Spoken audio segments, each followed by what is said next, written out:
Membro PNT iha posto Hatulia B, município Ermera, uja fatem balu iha posto polícia sai fatem caserna.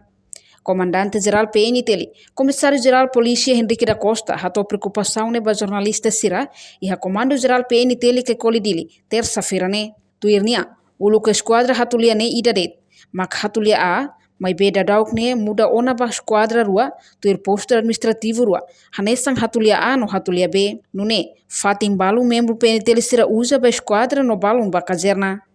Ita hodo atene kata ulu kita ia esquadra Ermera ninguém e Hatulia né idade. Mas depois de moço ia Hatulia A, Hatulia B, então fatem balu Sira usa posto polícia ninguém hori sai fila fali esquadra. Então ita ne situação real makirane.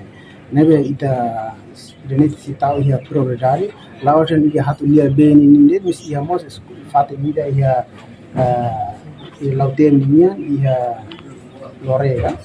Nebe maka saya ona hanesa me posto administrativo, mas ninguém esquadra mas lá aqui sirene ita citau ia prioridade para tununya dele halo construção. Mas ita tene kata ita ni força neto nebe ita orçamento nebe ita se laharo buat tudo dali dah ita liusi capacidade do governo ninguém faziadamente nem se cobre hoto.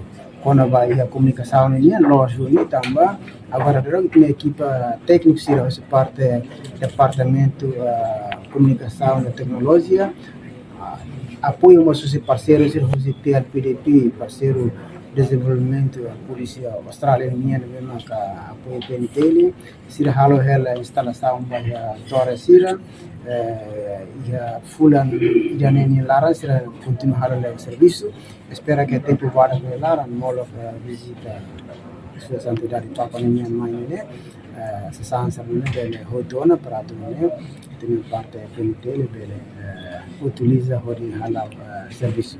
Komando tawona iha prioridade, tambah fating hanesang ne, laos iha Hatulia bedet, mai be iha município seluk mos iha, tambah ne, komando na fating tau prioridade ba esquadra Sira, iha município hodi halo construção. Reportagem Melania Conceição, Televisão Timor Post. Janela informação ba emogoto, atua tem informação atual dia kliu, kita haluha, haneham botão subscribe, like, halo comentário no Fahe Tutang ba media sosial hotu.